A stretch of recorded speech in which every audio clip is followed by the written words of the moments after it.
Hey, everybody, welcome to Behind the Bar. We're covering day 3 of the Diddy trial. A lot's happening in court. The court has announced that they have whittled down the potential jury pool from 600 to 45 people, from which the eventual jury of 18 people will come, 12 actual jurors, 6 alternates.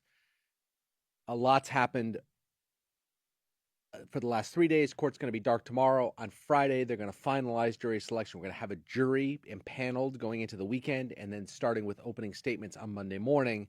Derek, talk a little bit more about what's happened over the last 3 days and what we can expect over the next two. Yeah, there's really been a flurry of activity, but you got to give credit to Judge Subramanian here. He is really starting to exert control over this case, and he has a schedule that he wants to keep. And part of that schedule is getting this jury selected by Friday. So as you mentioned, he's whittled down the pool. Remember, we started with over 600 potential jurors because this was going to be a hard case to find the 18 people you need, those 12 jurors and those 6 alternates. He's now got that pool down to 45 people. They've culled through people who have been excused for cause. Those are people who express biases of some sort. They've culled through people who have said, we have scheduling conflicts. I have a family emergency, someone I take care of, or I have a medical condition of some sort. Those people also get excused. Now we have 45 people that could serve on this jury. We talked on day 1 about how difficult it was going to be to find a jury here because of how much notoriety he has. A lot of people have already formed opinions about him.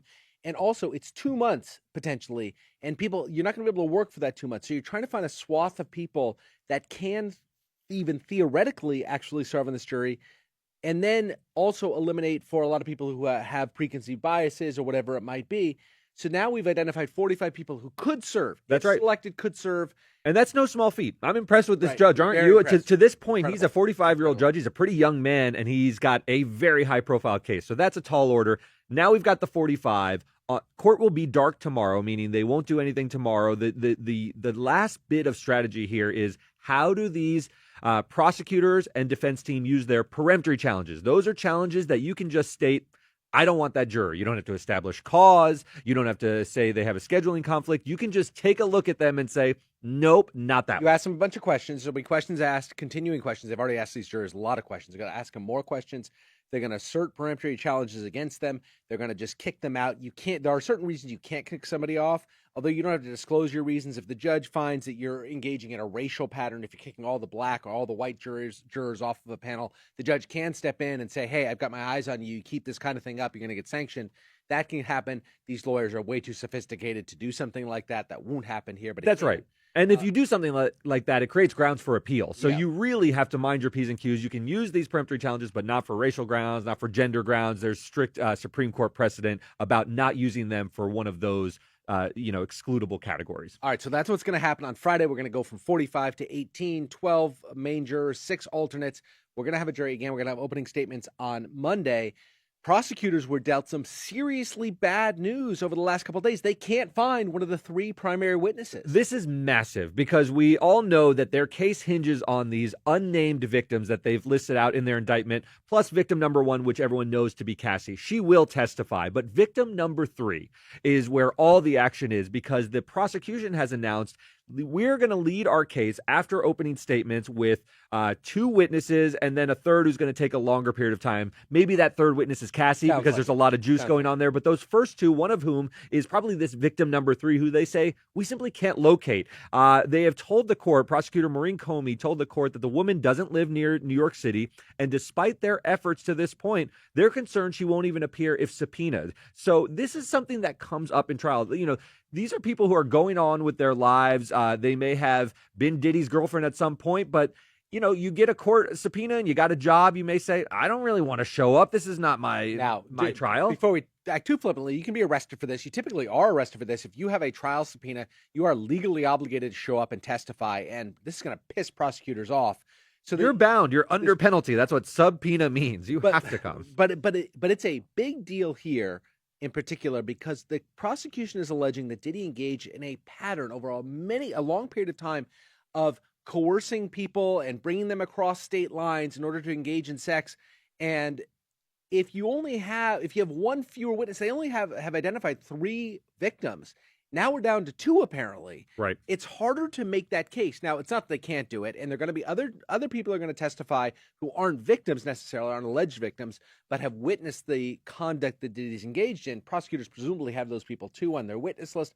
We're going to find out as the case goes on. Let me ask you, why, not to engage in too much speculation as to why this person doesn't want to show up, but what are some possible reasons that people who have cooperated with the federal authorities, the reason they have her in their indictment is they thought that she would cooperate and help them build their And case the reason against they Diddy. thought that is because she told them she had helpful information. And actually, they would have asked her a million questions. She would have stood up under this woman had something to testify that was going to help prosecutors' case. And now something's changed, and maybe she's become less cooperative. So people's minds start to race.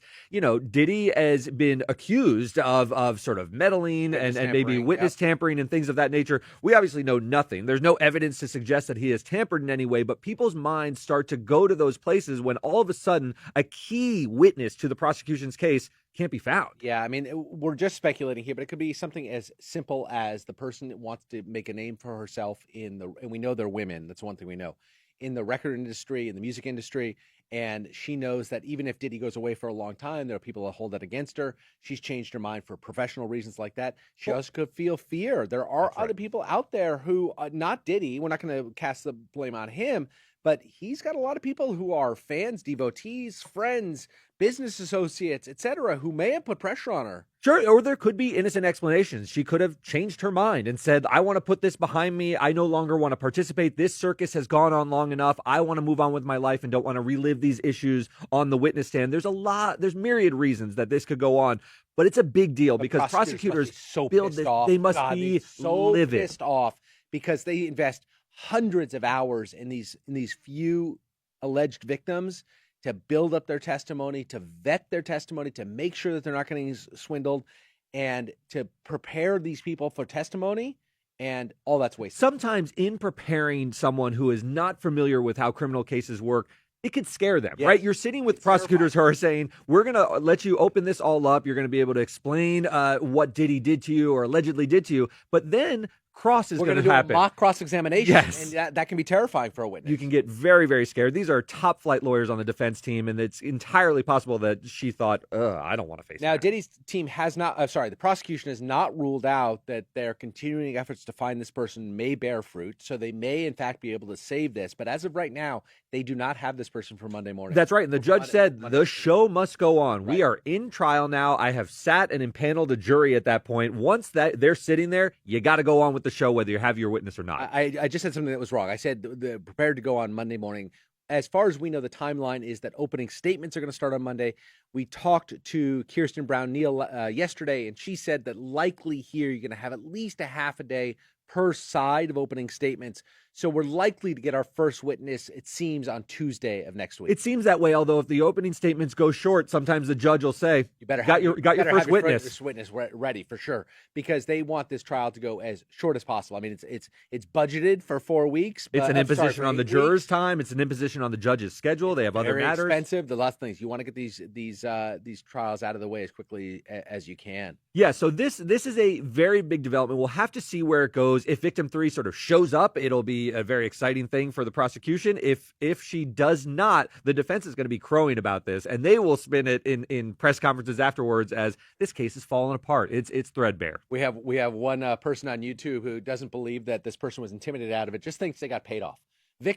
Chris says victim got a bag, got paid off. This is where the speculation is going to go, right? People are going to say Diddy's that kind of guy. He's got deep pockets. If he wants to shut someone up, he can shut them up with money. Yeah, and then as Momo also commented, this woman potentially would be scared the rest of his life if he's found not guilty. You know, again, whether true or not, there's a lot of rumor and speculation about some things that Diddy has done in the past to people who have wanted to come out against him, and they're terrifying.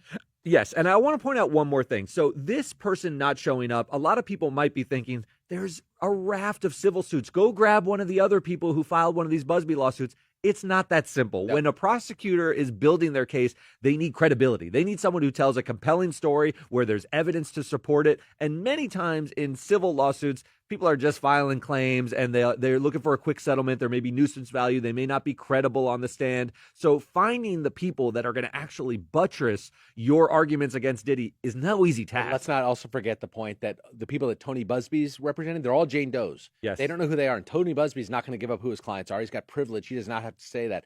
So it's not like the prosecution has this entire roster of people to choose from. Not only that, the women may not want to come forward and testify in the criminal trial. Why? Because then they're going to have to get cross-examined by Diddy's witnesses. Instead, let's let Diddy be found guilty, and then all of this money and these houses and everything, that'll be ours for the taking at that point. We can go for civil trials at that point. We don't want to sort of, get nailed on cross-examination at this point. You're 100% right. It's a misconception to think that they have an embarrassment of riches. It took them this long to cobble together the witnesses that they do have. Remember, when this first indictment came out, it only had Cassie. Yeah. And it had victim one. They've slowly been able to add these other witnesses, but if it starts falling apart, he's going to have a really good chance of beating this. My final point, Cassie's testimony could, in a nutshell, just nutshell it up for him, and he may have no chance after it's over. I think you're right. Everything hinges on how she presents to the jury and how they receive her and how she stands up on cross. Yeah. All right. Thanks very much, guys. We'll see you again tomorrow. Bye.